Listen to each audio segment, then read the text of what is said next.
Get in on the secret. September is one of the best times to visit the Boardwalk Plaza Hotel in Rehoboth Beach. The weather is grand, and just steps from the sand, you can relax and experience the convenience of their oceanfront location right on the Rehoboth Beach Boardwalk. Enjoy Victoria's Restaurant, the charming Plaza Pub and room service. Visit boardwalkplaza.com and book your perfect getaway today, or call 800-33-BEACH for fast, friendly assistance. Thanks to the Boardwalk Plaza for being the Bridge Podcast Network sponsor. If you've ever wondered why Christians listen to Christian radio, why do they have their own music radio stations? That's what this episode's all about. I'm Mark Dickey. And I'm Burt Miller. This is the Why Do Christians podcast.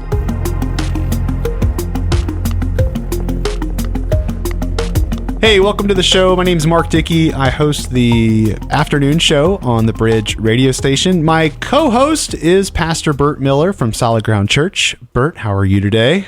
Well, Mark, FCC compliant Dickey, I'm doing great. How are you? I am doing well. Great.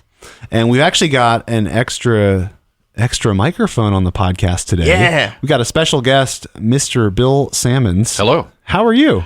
I am well. And did you know the FCC doesn't regulate podcasting? Oh. So just FM and AM and that's why we're compliant. So it's compliant. Yeah, we're in the clear. Yeah. So, Bill, we're going to get into your story a little bit, and also here, just you've got such a wealth of knowledge on Christian radio specifically, but also just the Christian music industry. You've been around it. But for those who don't know, so I work at the Bridge radio station, and the reason I work there is because of you. Well, partly. No. Did you know that, Burt? Yeah. Yeah. I think I did. I assume when he says partly it's because he hired you, but also because of your raw talent. Exactly. That's what it was, yeah. Yeah, and I wasn't the only one that thought it was a great choice. Oh, So, there you go. Yeah. Okay. You could probably tell from Bill's voice, if you're not familiar, that he has a voice for radio. Yeah, man. You've been doing it. Well, you just retired from the station, which is why we thought it would be perfect. You're finally done with it. Let's bring you back in. Yeah, perfect. Yeah, I started trying to think I started part-time in 1976 in radio, full-time in 1977.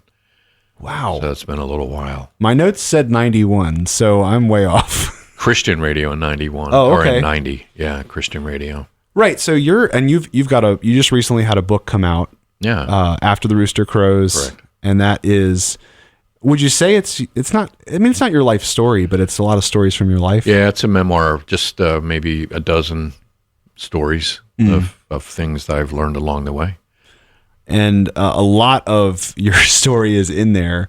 But you started in, was it broadcast journalism? Yes. So I went to college for journalism, and I worked for a newspaper for a while, and then decided I didn't like writing for newspapers and I wanted to try broadcast. So I did radio. I worked in an all-news radio station for a while, and then I went to TV, did news at a TV station for a while. Then I did marketing for a little while, worked at an ad agency, did some other things like that. And then I was able in 1990 to start Delaware's first Christian radio station. We called it WXBZ, the Light FM was kind of the nickname that it had. And that was in 1990. And I bought a second station a few years later, and then ended up selling both of them. I forget what year, but they were commercial stations as opposed to non-commercial listener supported, which is what the Bridge is. And It was a hard thing to sell advertising on a small niche format like Christian radio. Right. And we did it for maybe a dozen years, but ended up selling. When you started the first Christian radio station, your first Christian radio station, I should say, was that a good business decision? No. Like, because you weren't working in Christian radio. It wasn't Christian media. You were like, I don't know. It just seemed like you had let's say a good thing going with your career. Yeah. And in most cases, when you do a Christian anything, you're taking a pay cut. Oh yeah, I did. And but I even though it wasn't a nonprofit, I looked at it as a ministry. But I could have made a lot more money doing a mainstream format using that frequency that I ended up owning, as opposed to what I did with Christian, even though it was commercial. So it was definitely, I don't want to sound like, holier than thou, but it was definitely a sacrifice, right? While I did it. So why did you do it? Because first of all, I loved, and I still do, radio. I just think it's a miracle, and it fascinates me to this day. The theater of the mind. And if you've never met me right now, you have no idea what I look like, but you have Chiseled. an image probably in your mind, right? And it's probably way off, and I enjoy that. I like that. And I can tell stories, and I can, with sound and music, you can just create an environment. Anyway, so the whole mystery of radio, really, and the immediacy of it, especially when I worked in news, we just loved scooping the newspaper because they weren't going to be out till tomorrow. This is before the internet, but we had the story now. Anyway, so I just loved radio, and I was a Christian, and I listened to. There were some Christian radio stations, but they were, in my opinion, they were for the old people. They played hymns. They preached all the time. It was boring, and it didn't sound like the radio stations that I'd like to listen to. And I had in my head, why can't somebody do a really good sounding Christian radio station with real DJs and sweepers, and jingles, and do news, and have the whole contest and sound like real radio? And I heard it in my head, and when I had the chance to actually make it happen, I jumped at it. It's so funny to think about because it's so normal now. Right. Yeah. There's always been Christian radio around for me. Yeah. In 1990, you would have to go a long ways from where we live to hear a station that was playing all music. In fact, I didn't know of any. Turns out there were a few other people were starting them around the country. But there weren't any in this area. And we were pioneers. And by that, I mean, we had arrows in our back. It was hard. And I remember we had been on the air maybe 2 weeks, and a guy who owned a car dealership and had signed on as one of our initial advertisers called. He was so upset. He goes, "That doesn't sound like a Christian radio station to me." And I remember high-fiving my program director and going, "We did it. We did it." Because we weren't preaching, we were playing hymns. Yeah. We sounded, you would have to stay and listen for 30 seconds before you realize, wait a minute, that's not a song I recognize, but it's good. What is that, And I think that's the way a lot of Christian music stations are today. Yeah.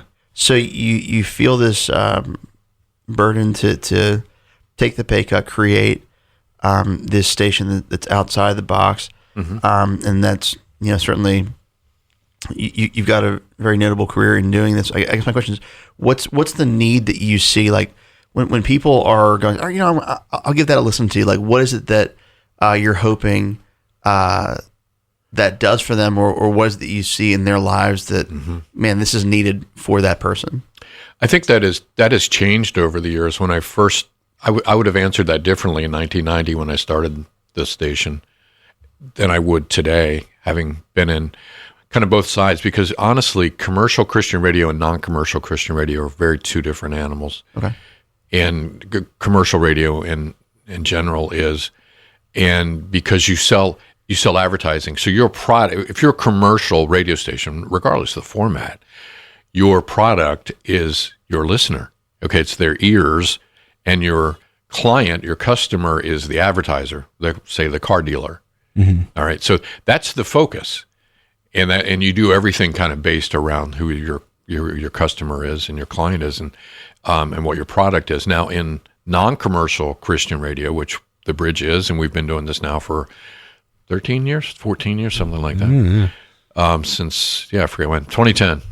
So now here's the difference: the product on a non-commercial Christian radio station, the product, if you will, of the Bridge is hope, and something the whole family can listen to. And I was going to say Jesus. He's not a product, but you understand that ministry is the is the goal. the driving force, and the customer, if you will, is the listener. It's not the car dealer. So I don't need to pander. I don't need to do, and it sounds horrible, like I'm running down commercial. There's a place for that, but it's just a whole different mindset, and it's a ministry mindset. That our focus here is the mission to connect people to Jesus and to each other and strengthen lives. Truth be told, in 1990, when I started that station, I wanted to reach a Christian audience, but I had to sell their ears to car dealers to stay on the air. So it's a different mindset. Trying to get the just when you wake up and turn on the mic every day, it's a different mindset when it's based around the dollar and not around ministry. Yeah. So then when going with that, I think about that person who's in the car, they turn on the radio, and they're looking for a Christian radio station to listen to. What is it that they're looking for? Like, why are they going after that? I would say it's a different reason for everybody. I think Christians want to listen to be encouraged, to build their faith, to, there are 10,080 minutes in a week. 80 of those, you're in church. Maybe. 10,000 of them, you're not. Okay? And so I like to think that people listen to Christian radio during part of those other 10,000 minutes to get the same, it's not the same, but a similar experience of focusing on the Lord, of worshiping, of being fed, of growing, of learning, of hearing things that give them peace and hope and encouragement and so on. Like church does for those 80 minutes. So we kind of hopefully can help fill the gap and keep you in a worshipful mode and a learning mode and an encouraging mode when you're not in church. So I think that's one reason that Christians listen. Non-Christians, and there are a lot of non-Christians that listen to Christian radio. I've heard sometimes as high as 40 to 50%. Oh, wow. And a higher percentage that don't go to church, that would call themselves believers. Why do they listen? And I think it's partly the same reason, but maybe they don't know it. They're looking for something. And I think when you listen to Christian radio, if you listen to Mark in the afternoon, you're gonna kind of bring your blood pressure down a notch, because Mark is going to share encouraging stories. He's going to talk about his kids. He's going to talk about the Word, meaning the Bible. Yeah. He's going to give me some things to think about that give me hope and encouragement. And I think maybe they don't know they're looking for that, but it resonates with them. And they listen more. And we find a lot of people become Christians after listening to Christian radio for a while. It's like a foot in the door. Oh, that's cool. Yeah. We do. The Bridge does a thing called the drive-through connection. And we encourage people to pay for the car behind them in the drive-through once a month. We had a family that they were in Seaford, Delaware at a pizza place, drive-through getting their pizza. And the car in front of them paid for the pizza, right? And they handed them the card and said, "Hey, you don't know me, we just paid for your meal. We listen to The Bridge, 88.7, and it's just something they do. And, we wanted to bless you today. Have a good day." So they got the pizza and they got the card and they read the card and they turned the radio on and they started listening to the radio. And a few days later, one of the kids said, "Mom, why don't we go to church?" Because they heard The Bridge talking about church and stuff. And Mom said, "That's a good question. Let's go." So I don't know how they picked a church, but on Sunday they all went to church. And that Sunday morning, the entire family accepted Jesus. Wow. Because somebody bought them a pizza and because they heard something on the radio that they felt they needed in their life. Wow. So then there's an evangelistic sense. There's a building up of believers throughout the week. And Mark, that kind of reminds me of, we did an episode where we talked about movies, television, and the aim of it. Like, right. This idea of whatever's good, whatever's noble. I think it's Philippians talks about that. And it's just reflect on these things. And so, so radio can be a function of in that same vein where you're continuing, I love what you're saying there, Bill, you're continuing maybe what you heard Sunday or in your own devotional time. And so it goes in your process throughout the week. Another token with this, I'm thinking about the other day. I was with my son in the car, and we had the Spotify on my phone there. I know. And he's like, "Hey, can we listen to this song?" And I'd never heard of the song before. I said, "Well, what's the song about?" Mm-hmm. And he didn't know. I said, "Well, before we listen to something, let's be mindful and aware of what it's about, because every song has a worldview behind it, right?" Yeah. And there's something with that, with music, where music has this ability to create a hook in our hearts and our minds. We find ourselves like singing songs even when we don't even know what they're about, because it just resonates. Was it you? There was somebody who told me that. Was it Dr. Ada Gonzalez? Was it when she told a story about how music bypasses the logic center of the brain? Mm-hmm. And so that's how we can, when you hear like filthy songs on the radio or these like dance tracks that are meant for the club, but you're playing them in your car, you could sing all of these terrible lyrics. It's a complete disconnect. And you're not even thinking about what they mean, because it's something that music can do. Right. So enter Christian music, I guess, would be my question for you. Yeah. Well, and my dad, I've heard him say that melody aids memory. And so if you, and it's interesting, I was sharing with you guys, there is a study the Bridge is part of every year called the Why Listen study. And basically tens of thousands of people are asked the question, why do you listen to Christian radio? Well, let me run through the list if I can quickly. Number 1, they like worshipful Christian music. 2, helps worship God through the day. 3, want to be encouraged. Number 4, helps them to grow spiritually.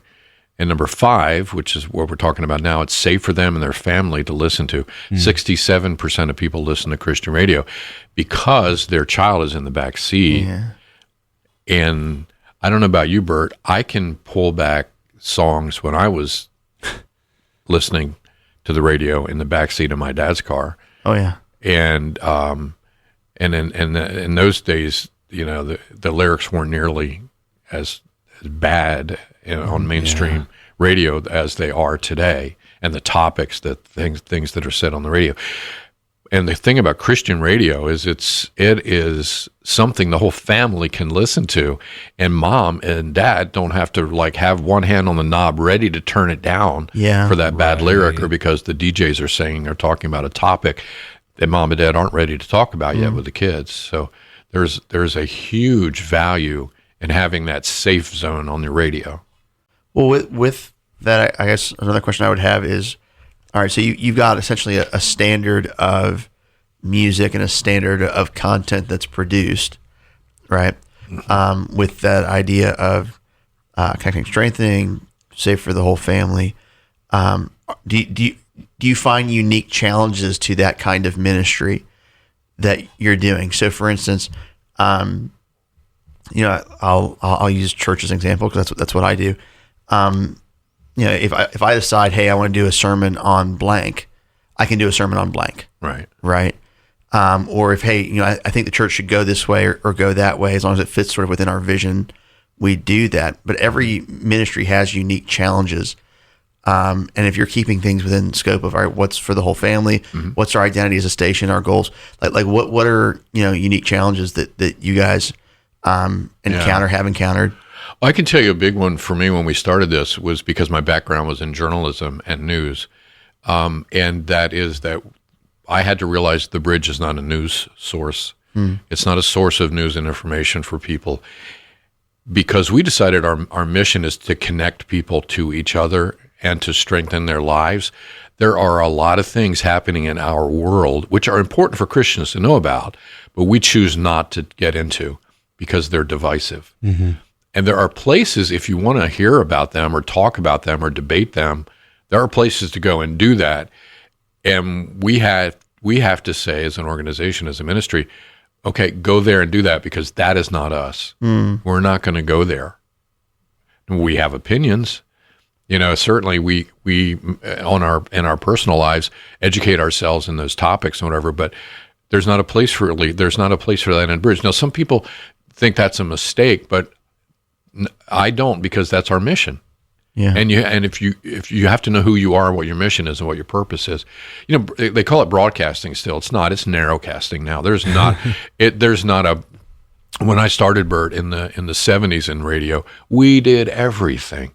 It was pop music in the morning. We played country in the afternoon. We had a talk show in the middle of the day. I read obituaries on the radio and grain prices, and man, we had something for everybody. It was broadcasting. Today, try to find a station that does that. There aren't any. Everybody has a niche format, and they're talking to a narrow band, and you decide who that group is that you're going to talk to. So in our case, it's people that want to get closer to the Lord and want to be connected and want to hear positive things and get lifted up spiritually.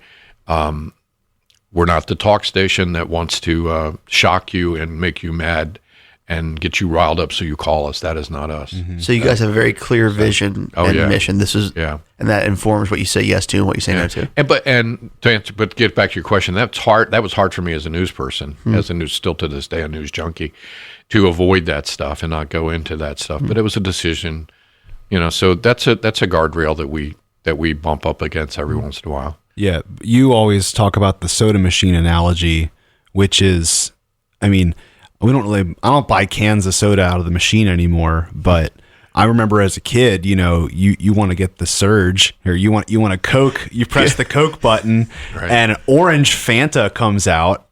You're not happy, right? Yeah. And so our station needs to be the bridge 24/7. So if you're getting off work and you need to cool off before you get home, or you're a kid who in the middle of the night is about to take his own life. Yeah. And which is a true story. Which happens. It happens. Knowing that when you push the button, you're going to get the Coke, or in our case, you push the button, you're going to get positive, encouraging, you're going to be lifted up, you're going to hear the word of God.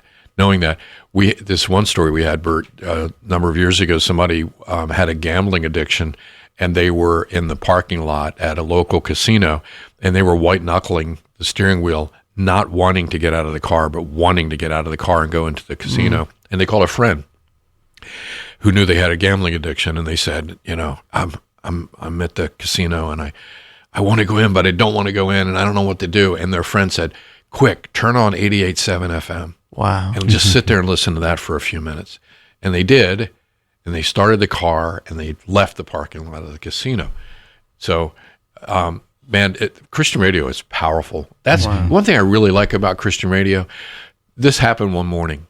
Denise and I used to do the morning show with Denise, and we were doing the morning show, and we played a song, and somebody called while that song was playing and said, "You have no idea how that song hit me. I'm a hospice nurse, and I lost my patient overnight, and I'm in my car now. I'm just leaving the family, and I get in my car, and I turn the car on, that song is playing, and it just ministered to me because I just lost this person." When the song ended, we got another call from somebody, and they were like, "That song was perfect because we're in the hospital and we're listening, and we just had a baby, and the baby was just born."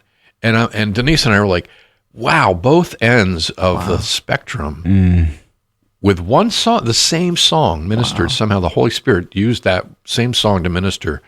And the beauty of Christian radio, it reaches in prisons, it reaches in hospital rooms, it reaches in cars, in casino parking lots.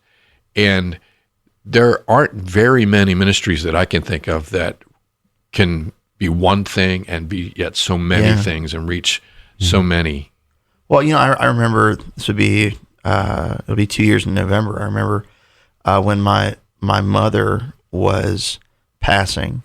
One of the things that my parents did was they had an Amazon Alexa in their living room, and they would have the bridge on constantly, just playing. And I remember, Mark, I even had texted you that that day, like a thank you that was going on, and it was sort of this reminder to me, like, you guys are precisely that. You're a bridge. It's not in replacement of the church or in replacement of something else. It's a means in. So, okay, the reality is none of us are God. None of us can be everywhere at once, right? So, in that situation with Mom, were there people from the church coming and visiting her? Yeah, but they're not there 24/7. Yeah, they can't be. And yet in those sadder, lower moments, there was that music of worship to the Lord that gave peace in a really, really difficult situation. Yeah. Because she was able to tune in through her Amazon Echo. Yeah. And it was just right there in the hospital room. And yeah. Well, and their living room, but yeah. Living room. She's home. Yeah, that's right. The Bridge uses the phrase, the right song at the right time. And Mark can tell you, it's how many times we hear that from people saying, just when I was going through this and that song played, just at the right moment. And then he schedules our music. Sometimes it's scheduled, Mark, a week out, right? I mean, sometimes the logs are done but somehow God uses that song at that moment, and I don't know how he does it, but he does it. And that's why I said, remember earlier, right early in this, I said something about it's a miracle, the Christian radio is miraculous or whatever. That's what I mean by that. Yeah. It's just like we sit in a little room, right, with soundproofing stuff and microphones and headphones, often by ourselves, Mark, and somehow God takes it and sends it all over the world now, thanks to the internet, and reaches people where they're at with what they need to hear with the music or whatever one of the announcers says at the right moment. And it blows my mind to this day. What's really funny is I hear this all week. I'm a human being. I have songs I like and songs I don't. Sure. And there's a particular artist that I can't stand that we play, but I know that other people love this artist. And so it's like, all right, well, who is it? I can't say. That'll be the new middle name. Then we'll start. But I was on my way somewhere and I was having a rough day and I turned on the Bridge and that song by that artist was playing. Yeah. But for some reason that day, the verse popped out. Yeah. And it was exactly what I needed to hear. Yeah. And I often think about how I would have never picked that song myself, but because it was coming out of the Bridge, out of the radio, it was in my life in that moment. And that's one of the special things that, Spotify could do that, of course, or it could have been a different song with the same message that God I'm sorry used. I introduced Spotify to the conversation. We are two-bird. Look, if the Lord can speak through a donkey, he can speak through the app. Is that better? Okay. You know what though? It's kind of fun. Like, you either pay for I ads. have to trade you both just No. I personally have an Apple Music subscription. What? Crickets. I'll add that in post. But there's the fact that the Bridge is free. Anyone can turn it on. You don't need to have a subscription. You just got to have the radio. You turn it on. But the other thing is, this station is 100% community supported. And even though it's free, there are hundreds and hundreds of people who multiple times a year give to this station to make sure that it's there, not just for themselves, but for the next person, because it was there for them when they needed it. Wow. And that's just special. And it's more than a radio station. That's what I really love about the Bridge. One of the things is because we do events and seminars and conference. We love on pastors, that, Bert. We do things for pastors, and we're so much more than just what you hear on the radio. Yeah. Mm-hmm. So if you loved it so much, why did you retire? I felt like this chapter was coming to an end about 2 years ago. And as you know, we started planning and making the plans so that I could step away at the end of the year. I don't know what my next chapter is, to be honest with you. But I'll tell you what, I'm still a donor. I'm planning to come in during fundraiser and help, and I'm on the board of directors here. And so I'm just not on the morning show anymore, and I don't have a desk here anymore, but my heart is still here. And if you're listening and you are getting ready to plan a transition, I highly recommend you ask Bill for advice. That was like the smoothest transition of an organization. Oh, that's good to hear from you. The founder of this radio. Thank you. Masterclass. You could have one of those.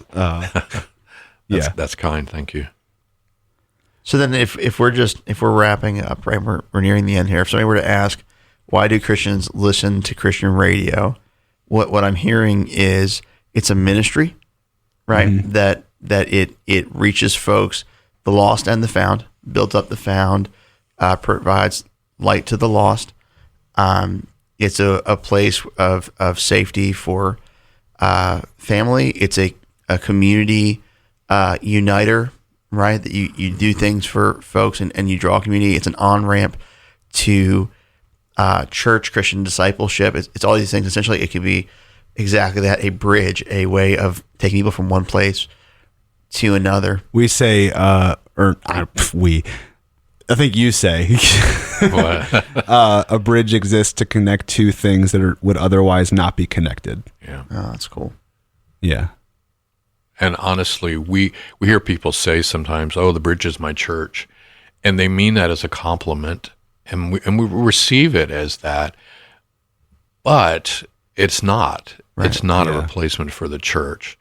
And if I could say to people that listen to the bridge that don't go to church, the bridge is not a replacement for the church. You need to be with a body in person, not online.